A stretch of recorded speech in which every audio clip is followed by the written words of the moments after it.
ہوں میں غلام صحابہ، میرے دل میں ہے احترام صحابہ، تہہ دل سے ہوں میں غلام صحابہ، میرے دل میں ہے احترام صحابہ، حقیقت میں ہے وہ غلام محمد، حقیقت میں ہے وہ غلام محمد۔ نحمدہ ونصلی علی رسولہ الکریم، اما بعد۔ محترم ناظرین و سامعین، آج کی گفتگو اور نشست میں ہم عرض کریں گے فلسفہ زکوٰۃ کے متعلق۔ زکوٰۃ کیا چیز ہے؟ زکوٰۃ کی شرائط کیا ہیں؟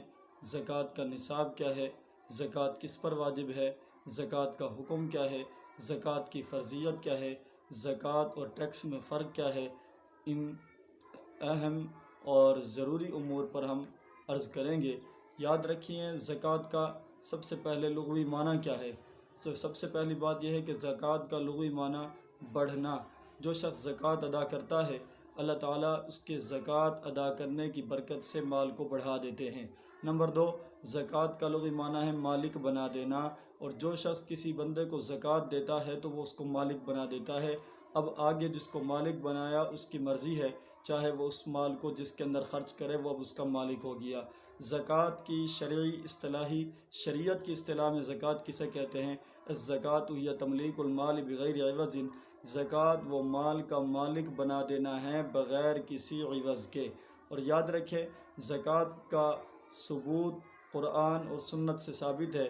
قرآن کے اندر اللہ تعالیٰ نے فرمایا، الذین یقیمون الصلاۃ ویؤتون الزکاۃ والذین یکنزون الذھب والفضة ولا ينفقونها فی سبیل اللہ وما آتیتم من زکاۃ تریدون وجہ اللہ ومما رزقناہم ينفقون وآتوا حقہ یوم حصادہ الذین ان مکناہم فی الارض اقاموا الصلاۃ وآتوا الزکاۃ۔ ان آیات مبارکہ میں اللہ تعالیٰ نے زکوٰۃ کا حکم دیا۔ 32 مقامات پر اللہ تعالیٰ نے جہاں نماز کا حکم دیا وہیں پر زکوٰۃ کا بھی حکم دیا۔ زکوٰۃ اسلام کا ایک اہم تیسرا رکن ہے۔ زکوٰۃ کے متعلق جناب رسول اللہ صلی اللہ علیہ وسلم کا فرمان ہے، آپ نے فرمایا جو شخص زکوٰۃ ادا کرتا ہے اللہ تعالیٰ اس کے باقیہ مال کو آفت سے محفوظ فرماتے ہیں۔ تو یاد رکھیں، سب سے پہلی بات زکوٰۃ کا نصاب کیا ہے۔ سونے کے اندر زکوٰۃ کا نصاب 7.5 تولے سونا، جو 20 مثقال 87.5 گرام 200 درہم کا ہوتا ہے، اسے کہتے ہیں۔ نمبر 2، چاندی کے اندر زکوٰۃ کا نصاب کیا ہے؟ چاندی کے اندر زکوٰۃ کا نصاب یہ ہے کہ 52.5 تولے چاندی 650 گرام بنتی ہے۔ یہ چاندی کا نصاب ہے جو زکوٰۃ کے اندر فرض کیا گیا ہے۔ زکوٰۃ کا حکم کیا ہے؟ زکوٰۃ کا حکم یہ ہے کہ زکوٰۃ 2.5% ادا کرنی ہوگی۔ اگر 40 روپے ہیں، 40 روپے کے اندر 1 روپیہ دینا یہ زکوٰۃ کے اندر ضروری ہے۔ 80 روپے ہیں، اس کے اندر 2 روپے بنیں گے، 100 میں 2.5 روپے بنیں گے، 1000 میں 25 بنیں گے، لاکھ ہیں تو اس میں 2500 بنیں گے۔ تیسری بات، زکوٰۃ کی فرضیت کیا ہے؟ زکوٰۃ کی فرضیت کب نازل ہوئی؟ زکوٰۃ یاد رکھیے، ابتدائی دور میں مکۃ المکرمہ کے اندر جناب رسول اللہ صلی اللہ علیہ وسلم کو زکوٰۃ کا حکم دیا گیا۔ نمبر 4، زکوٰۃ اور ٹیکس میں فرق کیا ہے؟ یہ بہت اہم بات ہے جو آج کل کے طبقے کے لیے بہت اہم ہے کہ زکوٰۃ اور ٹیکس میں فرق کیا ہے۔ پہلی بات یہ ہے کہ زکوٰۃ عبادت ہے جبکہ ٹیکس عبادت نہیں ہے۔ نمبر 2، زکوٰۃ اللہ کی طرف سے مقرر ہے، تقدیر اس کی عدل و انصاف پر مبنی ہے، جبکہ ٹیکس اللہ کی طرف سے نہیں ہے، بندوں کی طرف سے ہے، عدل و انصاف پر اس کی تقدیر مبنی نہیں ہے۔ نمبر 4، زکوٰۃ ہر جگہ کے لوگوں کے لیے برابر ہوتی ہے جبکہ ٹیکس فرق ہوتا ہے۔ نمبر 5، زکوٰۃ امیروں سے لے کر غریبوں کو دی جاتی ہے جبکہ ٹیکس غریبوں سے لے کر امیر وہ لوگ اس کو کھاتے ہیں، وصول کرتے ہیں۔ اور نمبر 5، زکوٰۃ کن کن مالوں میں فرض ہے؟ تو یاد رکھیے، نمبر 1 سونا، نمبر 2 چاندی، نمبر 3 مال تجارت، نمبر 4 جانور، نمبر 5 پیداوار، نمبر 6 معادن۔ یہ وہ جو نصاب ہیں، یہ وہ اموال ہیں جن کے اندر زکوٰۃ فرض ہے۔ زکوٰۃ کی شرائط کیا ہیں؟ نمبر 1 عاقل ہو، مسلمان ہو، بالغ ہو، آزاد ہو، مال کا مالک ہو، صاحب نصاب ہو، مال ضرورت سے زائد ہو، قرضے سے فارغ ہو، اور سب سے اہم شرط یہ ہے کہ اس کے اوپر سال کا گزرنا بھی شرط ہے۔ اگر بکریاں ہیں تو بکریاں کے اندر آپ نے زکوٰۃ کس طرح ادا کرنی ہوگی؟ 40 بکریاں ہیں تو اس میں 1 بکری دینی ہوگی۔ اگر آپ کے پاس گائے ہیں تو 30 گاؤں کے اندر آپ نے 1 سال والا بچڑا دینا ہوگا۔ اگر آپ کے پاس اونٹ ہیں تو پھر 20 اونٹوں میں 4 بکریاں، 5 اونٹ میں ہر بکری، جب 25 اونٹ ہو جائیں گے تو 1 سال والا اونٹ کا بچہ دینا پڑے گا۔ زکوٰۃ کے مصارف کیا ہیں؟ تو یاد رکھیں زکوٰۃ کے مصارف فقراء، مساکین، عاملین، مؤلفۃ القلوب، جس کو اللہ تعالیٰ نے قرآن مجید میں ذکر کیا ہے۔ مؤلفۃ القلوب سے کون لوگ مراد ہیں؟ یاد رکھیں مؤلفۃ القلوب سے مراد، اس کے اندر مفسرین کے مختلف اقوال ہیں۔ پہلی بات، کفار کو مال دیں تاکہ ان کے شر سے بچے رہیں حفاظت کے لیے۔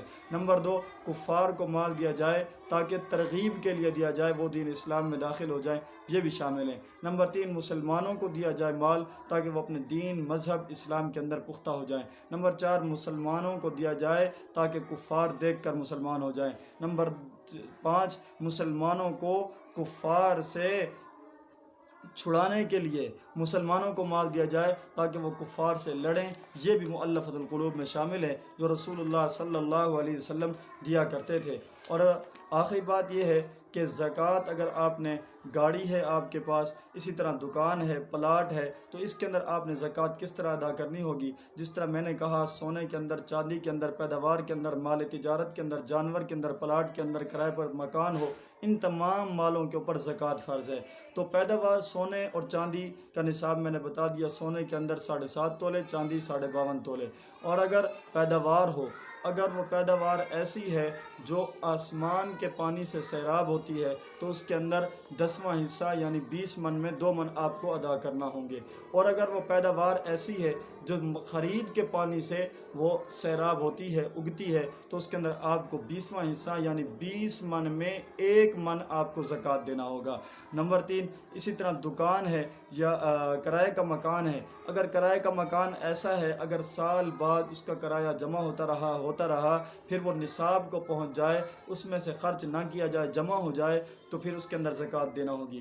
اسی طرح گاڑی ہے، اگر گاڑی کرائے کے اوپر ہے، اپنے استعمال میں نہیں ہے، بہت ساری گاڑیاں ہیں، پھر وہ اس کا کرایہ جمع ہو کر سال کے بعد نصاب کو پہنچ جائے، اس کے اندر بھی زکوٰۃ دینا ہوگی 2.5%۔ اسی طرح دکان ہے، دکان میں بھی زکوٰۃ واجب ہے اگر وہ مال نصاب کو پہنچ جائے۔ اسی طرح اگر آپ کے پاس پلاٹ ہے، اگر وہ ذات کے لیے ہے، استعمال کے اندر ہے، تو پھر اس کے اندر زکوٰۃ واجب نہیں ہے۔ اگر منافع کے لیے خریدا تو پھر اس کا جو منافع ہے وہ اگر سال کے بعد اتنا جمع ہو جاتا ہے کہ اس کا نصاب کو پہنچ جاتا ہے 7.5 تولے سونے کی قیمت کو یا 52.5 تولے چاندی کی قیمت کو پہنچ جاتا ہے، تو اس کے اندر آپ کو زکوٰۃ دینی پڑے گی۔ آخری بات، والدین اور اولاد کے علاوہ تمام مسلمانوں کو، اقربا کو، قریبی رشتہ داروں کو، فقراء کو، مساکین کو، یتیموں کو، مدارس کو، مساجد میں، مدارس میں غریب مسافر بچوں کو، ان حضرات کو زکوٰۃ دی جا سکتی ہے۔ اللہ تعالیٰ سے دعا ہے اللہ تعالیٰ ہمیں اس اہم فریضے کی ادائیگی کرنے کی توفیق عطا فرمائے، ہمیں اپنے زندگی قرآن و سنت کے مطابق بسر کرنے کی توفیق عطا فرمائے۔ وآخر دعوانا الحمدللہ رب العالمین۔ جزاکم اللہ خیر۔